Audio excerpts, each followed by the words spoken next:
एक रात राजा विक्रमादित्य अपने दरबार में बैठे थे। तभी अचानक एक सैनिक दौड़ता हुआ आया और बोला, महाराज, हमारे राज्य की सीमा पर एक पुराना महल है जहां से हर अमावस्या की रात को किसी स्त्री के रोने की आवाज आती है। जो भी उस महल के पास गया वह लौटकर कभी नहीं आया। विक्रमादित्य ने तुरंत कहा, जहां डर है वहीं सत्य छिपा होता है।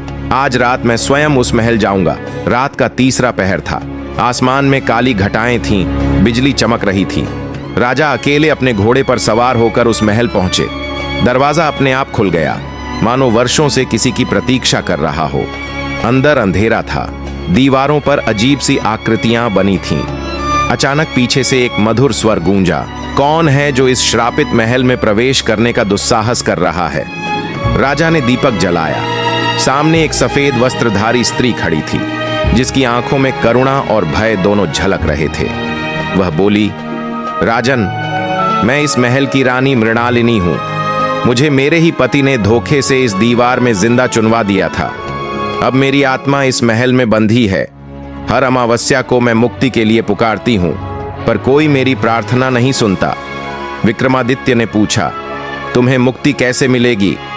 रानी ने कहा, जिस दिन कोई पुरुष अपने प्राण देकर मेरी आत्मा को अग्नि में विलीन करेगा, उसी दिन मैं मुक्त हो जाऊंगी।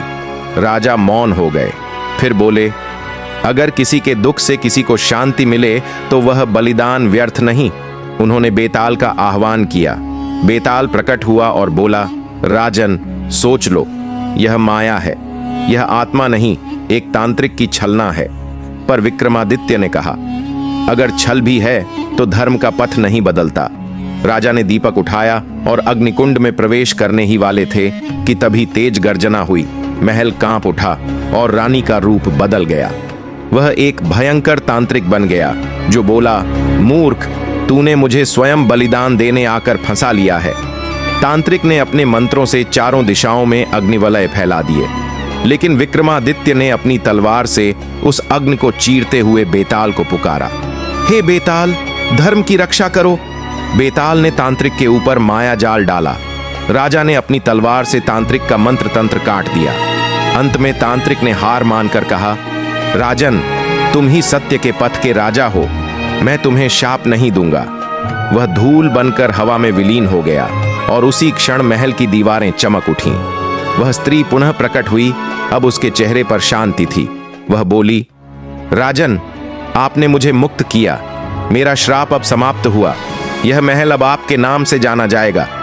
अगली सुबह जब प्रजा वहां पहुंची तो देखा कि जो महल कल टूटा हुआ था वह अब सुनहरे पत्थरों से बना हुआ था। लोगों ने कहा, यह वही स्थान है जहां विक्रमादित्य ने धर्म और साहस की मिसाल कायम की।